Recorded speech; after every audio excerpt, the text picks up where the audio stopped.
पूरा 50,000 रुपया। હા હા ખબર નહીં મેં ક્યાં મૂક્યું છે, મને મળી નથી રહ્યું. હા, પર્સ તો ખોવાય છે મારું. અચ્છા, ધન્ય છે આ છોકરાની પ્રમાણિકતાને. પણ આ તો મા બાપના પણ સંસ્કાર કહેવાય ને. તમારી પ્રમાણિકતા ઉપર ખુશ થઈને આજે હું તમને લોકોને એક ગિફ્ટ આપું છું. ના ના સાહેબ, આ અમારાથી ના લેવાય. એને અમારે ચૂકવવી કઈ રીતે? અને આ મદદ તો તમારે હવે લેવી જ પડશે.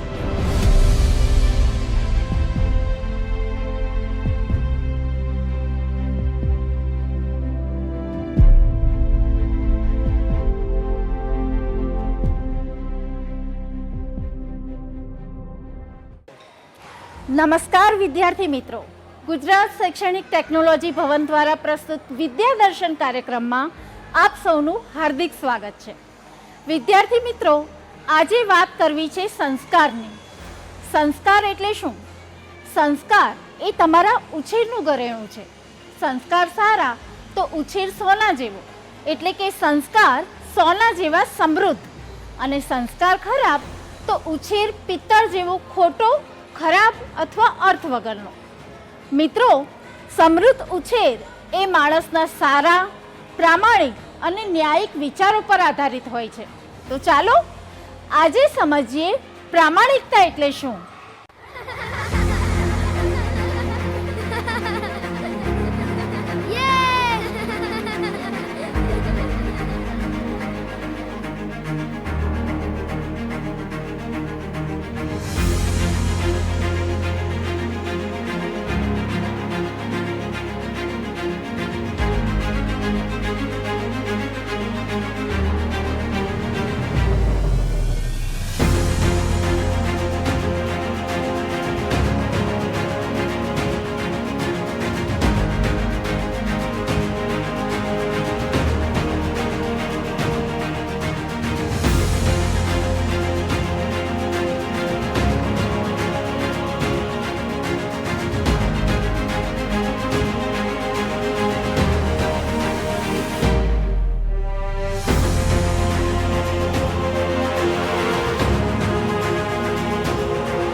પૈસા લઉં કે ના લઉં?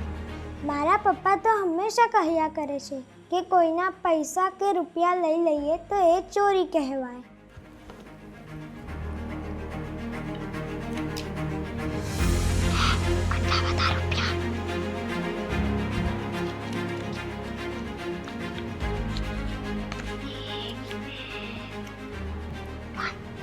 One, 2, 3, 4, 5, 6, 7, 8, 9, 10, 21, 22, 23, 24, 25.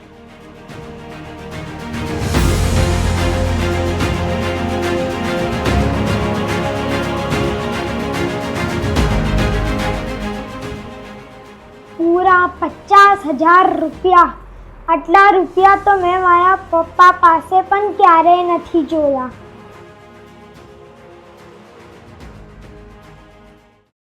તો વિદ્યાર્થી મિત્રો, તમે વાર્તાની શરૂઆતને તો સમજ્યા ને. નૈતિકને રસ્તામાંથી એક પર્સ મળે છે. પર્સમાંથી એને રૂપિયા 50,000 પ્રાપ્ત થાય છે. નાની ઉંમર અને બાળ સહજ સ્વભાવગત નૈતિક એ રૂપિયા જોઈને ખુશ થઈ જાય છે. કારણ કે મધ્યમ વર્ગીય પરિવારમાં 50,000 રૂપિયા પણ ખૂબ મોટી રકમ કહેવાય. પરંતુ પછી તરત જ નૈતિકને એના પપ્પાની કહેલી વાત યાદ આવી જાય છે. પપ્પાએ નૈતિકને કહ્યું છે કે કોઈની વસ્તુ કે રૂપિયા લઈ લેવા એ તો ચોરી કહેવાય. નૈતિકે પપ્પાની વાત એટલે કે પરિવારના સંસ્કાર યાદ આવતા બુદ્ધિશાળી નૈતિકે જેનું પર્સ અને રૂપિયા ખોવાયા છે એના પર્સમાંથી એનું એડ્રેસ અને ફોન નંબર શોધી કાઢ્યો છે. તો ચાલો આગળ જોઈએ હવે નૈતિક શું કરશે.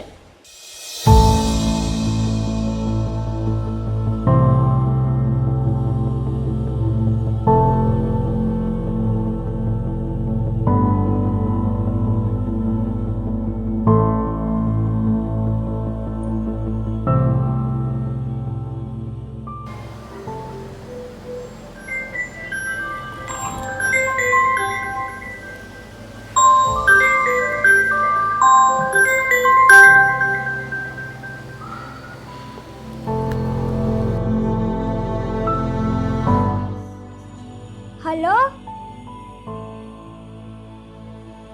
હલો હલો સર, તમે આરામ વિસ્તારા નામની સોસાયટીથી બોલો છો? હા હા હા હા બિલકુલ, હું આરામ વિસ્તારા સોસાયટીમાંથી જ બોલું છું. યસ. હલો સર, આપનું નામ સાગરભાઈ છે? આપ સાગર શાહ બોલો છો? હા, હું સાગર શાહ જ બોલું છું. બોલો બોલો, શું કામ હતું? આપ કોણ બોલો? સર, આપનું કાંઈ ખોવાઈ ગયું છે? આઈ મીન કોઈ વસ્તુ કે રૂપિયા? હા, એક પર્સ છે મારું. હા હા, ખબર નહીં મેં ક્યાં મૂક્યું છે, મને મળી નથી રહ્યું. બિલકુલ, હા હા, 50,000 રૂપિયા હતા મારા પર્સમાં. ખબર નહીં પણ ક્યાં ગયું, ક્યાં ખોવાઈ ગયું, ક્યાં પડી ગયું, મને એનો કોઈ આઈડિયા નથી. હા, પર્સ તો ખોવાય છે મારું. એ પર્સ મને મળ્યું છે. અચ્છા, સર, તમારું એ પર્સ મને મળ્યું છે જેમાં 50,000 જેટલા રૂપિયા પણ છે. જો તમે કહો તો હું એના ફોટોસ તમને વોટ્સઅપ કરું છું અને તમે તમારું એડ્રેસ આપો તો હું તમારા એડ્રેસ પર આપી જાઉં. શું વાત કરે છે તું? મારું પર્સ તમને મળ્યું છે અને પર્સની અંદર તમને 50,000 રૂપિયા પણ મળ્યા છે અને તમે મને ફોન કરી રહ્યા છો એ પર્સ પાછું આપવા માટે? એક મિનિટ, તારી ઉંમર કેટલી છે? કારણ કે તારા અવાજ ઉપરથી તો તું નાનો છોકરો હોય એવું લાગી રહ્યું છે. 10 વર્ષ. શું? 10 વર્ષ? માત્ર 10 વર્ષ? અરે 10 વર્ષનો છોકરો અને એના આવા વિચારો? એક કામ કર, તું મારા ઘરે નહીં આવતો. તું છે ને આ વોટ્સઅપ ઉપર મને છે ને તારું એડ્રેસ સેન્ડ કર. તું નહીં આવતો, હું આવું છું તારા ઘરે. હા, તારા પેરેન્ટ્સને મળવા માટે. યસ. Okay sir. વાહ, 10 વર્ષનું ટેણિયું, એને રસ્તામાંથી એક પર્સ મળે છે અને પર્સમાં 50,000 રૂપિયા મળે છે અને 50,000 રૂપિયા એ વ્યક્તિને પાછા આપવા માંગે છે જેના એ 50,000 રૂપિયા ખોવાઈ ગયા છે અને ટેણિયાને મળ્યા છે. બીજો કોઈ હોત ને તો આ પર્સ, આ ફોન નંબર, આ એડ્રેસ બધું ફેંકી દેત અને 50,000 રૂપિયા એણે લઈ લીધા હોત. વાહ, ધન્ય છે આ છોકરાની પ્રમાણિકતાને. પણ આ તો મા બાપના પણ સંસ્કાર કહેવાય ને. હા, પરિવારના પણ સંસ્કાર કહેવાય. મારે એના પિતાજીને મળવું પડશે. યસ, આજના સ્વાર્થી જમાનામાં પણ પ્રમાણિકતા જીવી રહી છે. વાહ, હું 100% મળીશ. હું 100% મળીશ એના પરિવારને. યસ. પરંતુ આજના હાઈટેક જમાનામાં જ્યાં કરોડો રૂપિયાનો સાયબર ફ્રોડ થાય છે એવા જમાનામાં કોઈને રસ્તામાંથી રૂપિયા મળ્યા છે ને એ પરત કરવાની વાત કરે છે, અને કોણ સાબિત કરી શકે કે એ રૂપિયા કોના છે? તો એવા જમાનામાં એક નાનકડું બાળક 50,000 રૂપિયા પરત કરવાની વાત કરે છે.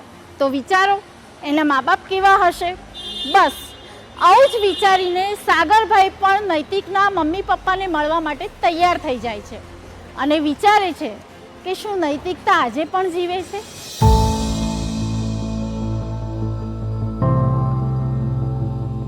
હું આશ્ચર્યચકિત છું. આ નાના બાળક નૈતિકની પ્રમાણિકતા ઉપર 50,000 રૂપિયા. અરે 50,000 રૂપિયા મધ્યમ વર્ગના પરિવાર માટે કઈ નાની રકમ નથી. તમે લોકોએ ધાર્યું હોત ને તો આ 50,000 રૂપિયા તમે મને પાછા ના આપ્યા હોત, અને હું તો ભૂલી પણ ગયો હતો. મને થયું કે મળ્યા હશે કોઈને. અને હા, મારા માટે કઈ 50,000 એ કઈ બહુ મોટી રકમ નથી. હું તો ભૂલી પણ ગયો હતો. મેં તો એવું વિચાર્યું કે જેને પણ મળ્યા હશે એનું નસીબ. તમને એક વખત પણ વિચાર ના આવ્યો કે આ 50,000 રાખી લઈએ? અને સાચું કહું, હું અહીંયા મારા 50,000 રૂપિયા લેવા માટે નથી આવ્યો, પણ હા, તમારા પરિવારના આ દીકરા નૈતિકની પ્રમાણિકતાને બિરદાવવા માટે આવ્યો છું. સાહેબ, અનીતિની અણહકની વસ્તુ હોય કે પૈસા, અનીતિનું ધન એ અનીતિના માર્ગે જ ખલાસ થઈ જાય છે. જ્યાંથી આવે છે, જેવી રીતે આવે છે એ જ રીતે સમાપ્ત થઈ જાય છે. હા, પણ અમે એને કેવી રીતે લઈ શકીએ?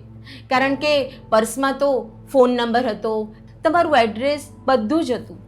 તો પછી અમારેથી ના લેવાય ને. અને સાહેબ, અમને તો ખબર જ છે કે એ પૈસા તમારા છે. ફોન નંબર, એડ્રેસ એ બધું જ એની સાબિતી છે. વાહ, શું વિચારો છે તમારા લોકોના! સાચું કહું, મારા દીકરાને પણ જો કોઈના 50,000 રૂપિયા મળ્યા હોત ને તો એ રૂપિયા એને પાછા આપત કે નહીં એની મને નથી ખબર. હું નક્કી નથી કરી શકતો. પણ હા, હું આજે સેન્સિટિવ બન્યો છું તમારા નૈતિકના કારણે. આજથી તમારા નૈતિકની ભણવાની તમામ જવાબદારી મારી. એને જ્યાં પણ ભણવું હોય, જેટલું પણ ભણવું હોય, એનો તમામ ખર્ચ હું ઉઠાવીશ. આ એક ભેટ છે, નાનકડી ભેટ, અને આ મારું વચન પણ છે. ના ના સાહેબ, આ અમારાથી ના લેવાય. તમારા 50,000 રૂપિયા તમને પાછા આપી તમારાથી આટલી મોંઘી ગિફ્ટ ના લેવાય સાહેબ. ના ના સાહેબ, કોઈની આવી આટલી મોટી મદદ એને અમારે ચૂકવવી કઈ રીતે? જો આ મદદ પણ નથી, આ ઉધાર પણ નથી, અને તમારે લોકોએ ક્યારેય આ ચૂકવવાનું પણ નથી. મેં કહ્યું ને, માત્ર આ એક નાનકડી મારા તરફથી ગિફ્ટ છે, તમારા પરિવારની પ્રમાણિકતાની ભેટ, અને એ તમારે લેવી જ પડશે. કારણ કે આજના આ સ્વાર્થી જમાનામાં કોઈએ તો પ્રમાણિકતાની કિંમત નક્કી કરવી જ પડશે. યસ, નક્કી કરવી પડશે.